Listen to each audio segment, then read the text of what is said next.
tetapi ini kan wakilnya, saudara ya. Si Maruf Amin ini kan wakilnya Jokowi, wakil presiden, ya kan. Sampai dicium tangan segala macam. Ini kan generalisir, ya. Misalnya Buya Syakur ini kita masukkan ke golongan keras, kurang fair juga, ya. Mereka ini sekarang kesepian. Kesepian siapa yang bela kami? Siapa yang bantu kami?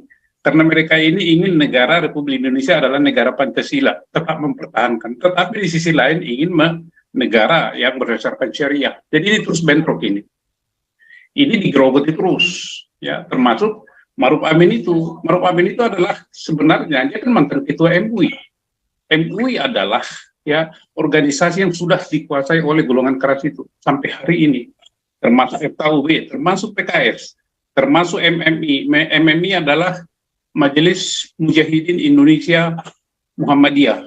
Ini sangat keras ini, termasuk FPI. Ini satu komplotan ini.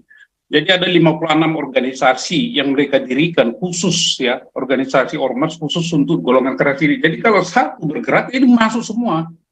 Jadi jangan heran seperti gerakan FPI waktu Ahok itu, semua itu seluruh Indonesia karena ini satu kesatuan. Ya, aduh, jauh lah. Nih Marwah Daud nih. Marwah Daud Ibrahim. Coba saudara ya. Hajah Marwah Daud Ibrahim, MA, PhD saudara ya. Sudah PhD, anggota DPR RI selama 3 periode, asisten peneliti UNESCO dan Bank Dunia. Hebat saudara ya. Nah, begitu sudah ketemu langsung ya. Marwah Daud cerita cium tangan, langsung cium tangan pokoknya. Ya kan? Kayak si Jokowi cium tangannya si Maruf Amin kan. Akhirnya takluk kan, tuh cium tangan padahal baru buat odek-odek silit kan. Mampus tuh cium gitu kan. Si Maruf Amin masain lu, baru gua garuk-garuk cium-cium sama si Jokowi. Mau ngomong jorok lo, iya saya ngomong realita gitu loh. Jangan ngomong baru tangan aduk-aduk, baru garuk-garuk langsung diciumin tangannya sama Jokowi kan, sama si Marwah Daud ini kan. Goblok saudara, bukan masalah garuk-garuk saudara ya. Ya, tetapi ini kan wakilnya saudara ya. Si Maruf Amin ini kan wakilnya Jokowi, wakil presiden, ya kan. Sampai dicium tangan segala macam. Ini kan, aduh nggak tahu dah. Ini Pak Santi Amar mungkin lebih ahli dalam hal beginian kali. Pak Santi Amar ini lebih bisa jawab lah. Jangan tanya saya saudara, ini Pak Santi Amar yang tanggung jawab dah. Aduh. Lanjut Pak Santi Amar, hajar saja Pak. Aduh, jadi geli-geli. Apa ya, itu gak masuk akal gitu. Baik, salam Pastor, sama teman-teman sekalian. Saya mulai dulu dari tadi ada slide saya lihat itu sejak reformasi ada dibakar gereja berapa itu 1000 ya. Ya. Jadi tadi kalau temanya adalah pembakaran gereja tadi oleh para mutadin gitu kan. Jadi gini Bapak Ibu, yang saya amati ya dan didukung oleh data. Saya baca banyak literatur tentang mereka ini. Jadi di Indonesia ini memang ada dua ya penganut seperti Buya Haji Syakur ya, Syakur yang dari Cirebon. Ya itu satu, itu ada garisnya itu. Terus mereka ini ada seperti Yeni Wahid, Profesor Dr. Ahmad Syafi'i Marif, banyak gitu ya, dan banyak pengikutnya. Tetapi ada juga sebagian di kutub yang ekstrim, artinya ekstrim berlawanan dengan mereka ini. Nah, jadi mereka ini yang menamakan apa itu Islam Nusantara atau Islam yang moderat dan inklusif. Nah, mereka ini yang satunya adalah golongan keras atau gerakan keras yang dipengaruhi oleh Islam transnasional. Islam transnasional itu adalah Wahabi, Ikhwanul Muslimin, dan Hizbut Tahrir. Hizbut Tahrir ini lahir di Palestina ini. Jadi jangan heran kalau Indonesia sebenarnya bukan pemerintah Indonesianya, Hizbut Tahrir yang ada di Indonesia ini yang selalu menggaungkan bela Palestina, tetapi penyelenggara negara pemerintah tidak berdaya karena mereka ini sudah menyusup kemana-mana di seluruh Indonesia ini. Kemana-mana itu maksud saya dalam segi aspek kehidupan, mulai dari masjid, pendidikan, parlemen, semuanya dia masuk menyusup ke situ. Ya, juga ada TNI, ada juga polisi. Jadi mereka ini tumbuh subur zamannya si Balehong itu tadi yang dikatakan oleh slide itu yang mengatakan 1000 gereja. Tetapi itu hanya baru gereja loh ya, belum lagi tempat-tempat ibadah seperti Ahmadiyah dan lain-lain itu banyak juga. Siapa yang promosinya itu di belakang ini semua, yaitu golongan keras itu, Wahabi, Ikhwanul Muslimin, dan HTI. Ya, HTI karena dia di Indonesia HTI. Hizbut Tahrir ini ada di 40 negara Bapak Ibu. Ya karena dia ingin memang membentuk suatu khilafah Islam yang seluruh dunia. Jadi satu pemerintahan Islam seluruh dunia yang membawahi beberapa puluh negara, bila perlu semua negara gitu. Nah ini yang terjadi di Indonesia. Kenapa terjadi pembakaran, penutupan dan lain sebagainya, bahkan tindakan-tindakan teror, ya. Teror itu macam-macam teror atau kekerasan. Nah, bagaimana kita menghadapi ini? Nah, sebelum saya berbicara mengenai bagaimana kita menghadapi ini, kita mengetahui dulu faktanya.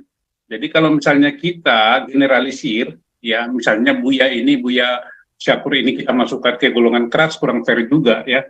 Mereka ini sekarang kesepian. Kesepian siapa yang bela kami? Siapa yang bantu kami? Karena mereka ini ingin negara Republik Indonesia adalah negara Pancasila, tetap mempertahankan. Tetapi di sisi lain ingin negara yang berdasarkan syariah. Jadi ini terus bentrok ini. Ini digerogoti terus, ya termasuk Maruf Amin itu. Maruf Amin itu adalah sebenarnya dia kan mantan ketua MUI. MUI adalah ya organisasi yang sudah dikuasai oleh golongan keras itu sampai hari ini. Termasuk FKUB, termasuk PKS, termasuk MMI. MMI adalah Majelis Mujahidin Indonesia Muhammadiyah. Ini sangat keras ini. Termasuk FPI, ini satu komplotan ini. Jadi ada 56 organisasi yang mereka dirikan khusus ya, organisasi ormas khusus untuk golongan keras ini. Jadi kalau satu bergerak ini masuk semua. Jadi jangan heran seperti gerakan FPI waktu Ahok itu, semua itu seluruh Indonesia karena ini satu kesatuan dan di seluruh Indonesia. Kalau model ini bisa ditiru Galarua bagus juga ya. Model apanya ini, pengembangan sel-selnya ini bagus sekali itu. Metodenya ya, maksudnya metodenya yang kita tiru, bukan kontennya atau isinya. Jadi ini yang terjadi Bapak Ibu di Indonesia. Nah, kalau saya katakan itu, saya berkesimpulan sementara atau hipotesa lah ya berdasarkan data-data yang ada pada saya, Indonesia ini sebenarnya darurat. Ya darurat, ada dua kemungkinan. Kalau misalnya dia dipaksakan menjadi negara Islam, maka yang satu akan memisahkan diri. Kalau pemerintah tidak tegas. Sekarang ini sudah ada berapa itu? Hampir daripada 10% di Indonesia itu perda syariah. Golongan keras mengatakan, gerakan keras mengatakan itu perda syariah itu bagus itu. Justru akan meningkat ekonominya, sejahtera dan sebagainya. Apa iya? Faktanya kan enggak. Seperti Aceh. Sumatera Barat itu malah level undang-undang loh, Bapak Ibu ya. Bukan perda lagi, undang-undang loh. Undang-undang syariah itu di sana. Coba nanti di googling itu baru disahkan oleh DPR. Aneh kan? DPR mensahkan itu loh, level nasional. Gila enggak? Sumatera Barat, terus Sulawesi Selatan, NTT, Palembang, Kalimantan sebagian. Nah inilah perjuangan mereka ini yang harus sebenarnya kita harapkan itu Pak Jokowi harus tegas. Kalau Pak Jokowi tidak tegas, maka saya katakan itu bisa kita prediksi dan kita wajar mengatakan pembangunan infrastruktur yang dilakukan oleh Pak Jokowi itu karena di tangan yang tidak benar itu bisa hancur 2-3 tahun, habis semua itu nggak ada gunanya. Jadi sangat penting. Maka kalau kita kaitkan ini nanti dalam pemilu akan kita lihat. Jangan kita lihat calon presidennya, tetapi siapa di belakang pengusung daripada calon presiden dan cawapres ini. Sekarang kan lagi terjadi tuh, diskusinya hebat. Jadi mereka ini bukan mengurusi negara lagi, tapi bagaimana supaya calon saya ini bisa menang dan kita menguasai negara ini. Dia tidak peduli dengan kebutuhan rakyat. Rakyat mau miskin, mau jungkir balik, nggak urusan. Jadi jangan heran kenapa rakyat ini marah kepada pemerintah. Itulah terjadi korupsi. Penyebab daripada korupsi itu adalah pemerintah secara tidak langsung. Karena pemerintah atau penyelenggara negara tidak memberi contoh yang baik bagaimana mengurus rakyatnya. Coba ini, hampir 1 tahun penuh ini kan, hanya bicara kekuasaan, presiden, cawapres, termasuk si Brewot dan hantu beliau dan lainnya itu, termasuk si partai jangkrik itu, partai Demokrat. Demokrat apaan misalnya kan.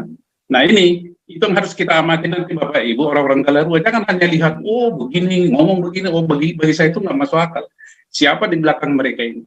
Karena yang berkuasa itu adalah partai, bukan mereka. Nah Indonesia ini kan seperti yang saya katakan berulang-ulang, partai itu mengidap dua virus. Virus oligarki dan virus kartel. Partai di Indonesia itu kehilangan ideologi. Coba kita tanya, itu partai Indonesia ini ideologinya apa? Nggak jelas. Tanya itu PKS ideologi apa? Oh akan dibilang ini. Tanya itu Partai Demokrat ideologi apa? Nggak jelas. Adalah ideologi pedagang semua, transaksional. Jadi di Indonesia ini partai yang modern itu kelihatannya ini kalau menurut sejarahnya itu Partai Golkar ya, sejarahnya. Tetapi yang lainnya itu kita nggak percaya. PKS juga itu partai modern loh, hati-hati. Dia tidak ditentukan oleh satu orang di situ. Itu yang namanya Dewan Suro. Ya, Dewan Suro itu apa? Suro itu artinya para ahli di situ, para pakar. Pakar apa? Itu urusan mereka lah. Jadi saya tadi bergerak daripada pengrusakan atau pembakaran atau apapun itu gereja atau rumah ibadah. Itu baru Kristen. Belum lagi yang lain. Jadi teman-teman kita ingin pertama menarik pelajaran dari sini termasuk Galarua. Kita berbicara by data ya, dan kita menganalisanya supaya nanti juga orang-orang tidak menuduh kita macam-macam. Dan Zoom kita ini adalah lain daripada yang lain dalam arti objektif dan didukung oleh data. Itu yang kita tingkatkan nanti melalui Zoom M26 ini. Ya, para pendengar, para YouTuber, para pendengar dari netizen yang mendengarkan daripada YouTube kita ini atau Zoom kita ini. Nah, terus ke depan bagaimana? Ini hal yang sangat menarik untuk kita cermati nanti dan bisa berkontribusi memberikan saran kepada pemerintah dan kegiatan-kegiatan yang akan dilakukan Galarua nanti dalam waktu dekat. Ya, kedengarannya bombastis, tapi saya nggak akan kemukakan di sini. Nanti akan bicara internal pengurus dan para teman-teman yang lain itu secara terpisah. Karena kita kalau misalnya bicara di sini bisa-bisa dijegal atau disabot ya. Kita kan nggak percaya negara ini. Termasuk penegakan hukum dan lain sebagainya yang 1 miliar katanya itu kan bagian dari manuver-manuver semua itu. Kita nggak usah percaya itulah. Apa yang sudah kita yakini, seperti Pastor Baul bilang dan yang lain-lain, jalankan aja itu sesuai hukum dan peraturan yang berlaku. Misalnya seperti ada yang mengatakan, respon. Mungkin itu karena kejengkelannya, di hatinya ini sudah padat, pikirannya dulu udah juga jengkel melihat negara ini, maka keluar kata-kata yang sebenarnya tidak cocok dengan agama Kristen. Bunuh. Terlalu jengkel, terlalu itu ya. Teman-teman kita juga banyak, ini gimana sih negara ini, ya, kira-kira begitulah. Karena saking bidungnya ya keluar kata-kata itu. Ya, keluar kata-kata itu mudah-mudahan bukan dari hati terdalamnya itu karena kejengkelannya, kita paham. Kalau saya bisa maklum, tapi jangan diulang-ulang lah terus gitu kan. Dan jangan dipraktekkan, karena itu kan bukan ajaran Kristus. Nah inilah teman-teman yang bisa saya sampaikan buat kita, Indonesia ini sekarang darurat, tidak baik-baik, terutama di dalam hal ideologi. Jangan percaya ideologi Pancasila itu satu-satunya di Indonesia ideologi, enggak. Nah, yang kita harapkan nanti Bapak Ibu, di peraturan perundang-undangan itu, kan ada yang menyatakan itu, bukan peraturan, ketetapan MPR, nomor berapa saya lupa, yang menyatakan bahwa dilarang menyebarkan dan mengajarkan ideologi Marxis, Leninisme. Mestinya ditambah lagi yang lain gitu, jangan cuma itu gitu. Ditambah lagi segala ideologi atau ajaran yang bertentangan dengan ideologi Pancasila. Udah, nggak usah disebutkan namanya secara spesifik. Segala ideologi atau isme yang bertentangan dengan Pancasila. Udah diteruskan, tetapi dibiarkan ini kosong. Yang kosong inilah diisi oleh ideologi-ideologi lain selain daripada Marxisme dan Leninisme. Nah inilah kelengahan-kelengahan daripada pakar ya, hukum tata negara di Indonesia, termasuk yang di DPR dan MPR sana. Apakah mereka tidak tahu itu? Saya pikir, saya yakin mereka tahu, tetapi pura-pura tidak tahu. Pasti tahu itu. Dan mereka adalah para politisi oportunis. Apa itu politisi oportunis? Politisi yang mengejarkan keuntungan pribadi, kepentingan pribadi dan kelompoknya. Ada juga parpol-parpol oportunis. Itu partai-partai yang saya katakan tadi. Seperti partainya si Jenggot itu.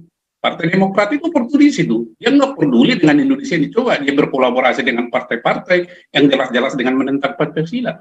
Yang penting dia berkuasa. Nah ini, partai yang begini nggak layak di Indonesia. Ya, dan sebenarnya dia harus dicabut itu. Apanya itu, pengakuan daripada Kemenkumham itu. Harus dicabut itu. Juga ormas-ormas yang tidak sesuai dengan ideologi Pancasila. Nah, saya tidak mengatakan bahwa Pancasila itu ideologi yang tidak boleh diperbincangkan atau dibahas. Boleh-boleh saja. Pancasila itu kan adalah ideologi terbuka. Tetapi kalau ideologi mereka ini Bapak Ibu, ideologi syariah, jangan coba-coba itu dibahas. A, B, B. Kalau dibilang A nanti dibilang apa? Kalau dia bilang A, dibilang B, maka dibilang apa? Kafir. Kalau enggak digorok kan. Nah itu perbedaannya. Jadi yang dibilang Buya siapa Syakur tadi, ini hadis ditulis oleh yang usia 90 tahun, iya. Tetapi kan orang nggak mau bertanya itu kan, terima saja bulat-bulat karena ideologi tertutup. Tetapi kalau Buya itu kan lain, karena dia belajar di Mesir, berapa puluh tahun itu kan satu rombongan itu dengan Gus Dur, satu rombongan dengan Buya Syarif Ahmad Syafiq Ma'arif, satu rombongan itu. Jadi ilmunya sama gitu. Jadi ini aja yang bisa saya sampaikan teman-teman untuk nanti sebagai pembuka pikiran kita betapa di Indonesia ini sebenarnya menyeramkan gitu ya. Menyeramkan, kalau saya pun bagi saya menyeramkan. Karena kita sudah dikontrol. Kalau pada tahun 1965 Indonesia dikontrol oleh komunis, sekarang sudah dikontrol oleh khilafah. Itu yang saya sampaikan. Terima kasih Pastor Paul, bisa ditambah teman-teman yang lain. Ya, Pak Paul Dere, lanjut Pak Paul Dere. Bos, salam. Shalom Pak Paul Dere. Kau bilang kau menang debat, lawan domba yang sesat. Kau bilang banyak yang tobat.